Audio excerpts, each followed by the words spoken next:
here to recognize the Peer Leadership 2011 Spin-a-thon, raised over $9,000 to help our military heroes. So, Ms. Fries, would you like to, a couple of minutes?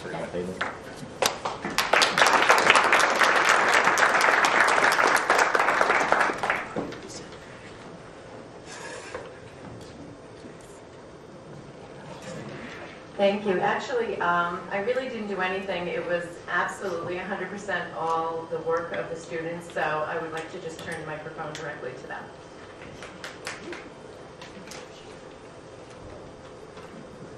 Well, first off, we'd like to thank Ms. Fries for helping out so much, because she actually did so much for our group, like throughout the whole thing, and Mr. Fay too, and Ms. Cal, our marketing teacher, and everybody. And basically, how we got involved with taking on the Spin-a-thon raffle basket management, like portion of our community change project, was we had like a real emotional attachment to the project, that like pretty much as a whole.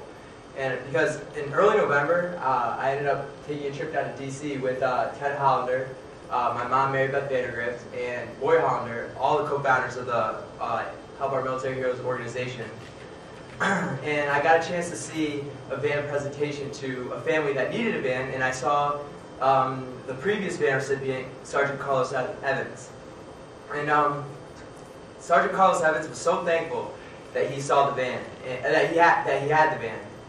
And just to see him standing there, like so proud for like our country, that like despite what happened to him, like just standing there, just being so like happy, so thankful, just like so content, like. It really got me like excited to make a difference in the community. Like we really want to do this. So the next day, like we came back that same night. Like it was a crazy trip. That next morning at school, I like told Casey, who's not here, Casey Wright, Dayan, and Mike about Sergeant Carlos Evans and like what kind of guy he was, like the conversations I had with him, and they were all just real fired up to get involved. And like as soon as we got the raffle tickets, we like started selling them. Like we were just determined to fundraise. And on the event day, we had about 22 students out there helping, like around the gym, doing things. And like they were selling tickets, writing out tickets, like distributing food to the people who just worked out. And actually, Mike was outside for a little bit in the freezing cold, directing traffic. It was pretty funny.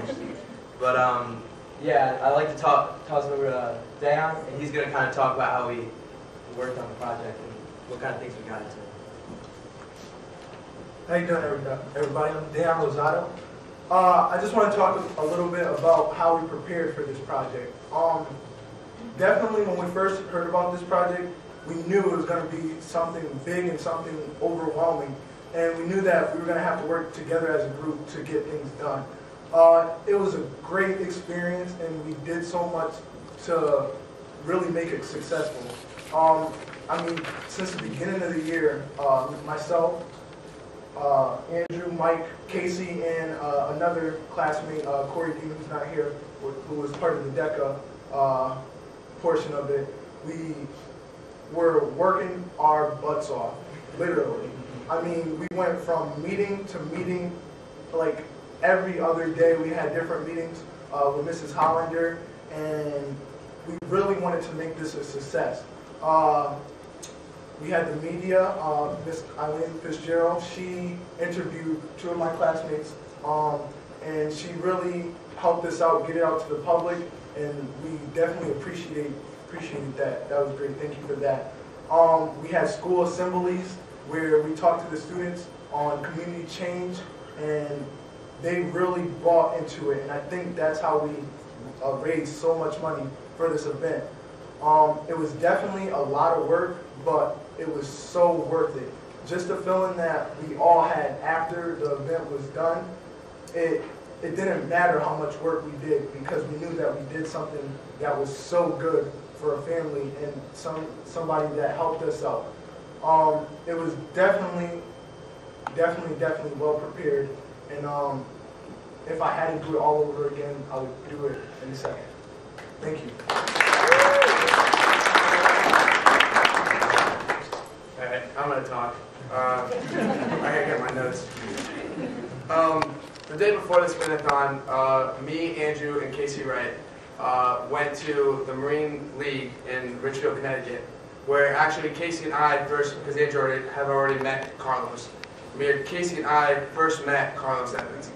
Not only did we meet Carlos, but we also met many other veterans that told us stories about their service and like what they went through. And not only were we shocked, but it made us care even more about the project and raising money for this cause. Besides us, everyone else there was eating, having a great time, talking to everybody, and I think it was just like a good connection with all the Marines. The next day was the spin-a-thon, which was really, really cold. We didn't get to have the parade. But Sergeant Carlos Evans came in and he made an emotional speech in front of many people who were there listening, like all ears for him, and also the Patriot Guard was there next to him while he was speaking. One of the most touching moments I've ever witnessed in my entire life. After that and before that, people were participating in many events such as Zumba, hip-hop dance, boot camp, and spinning. But there was also other ones that I wasn't really sure about. But in total of the raffle tickets, we raised $8,095, which added to a total of $177,000 that through just that day that we gave to help our military heroes. And we would be more than happy to hand a check to help our military heroes and to help it. Thank you very much.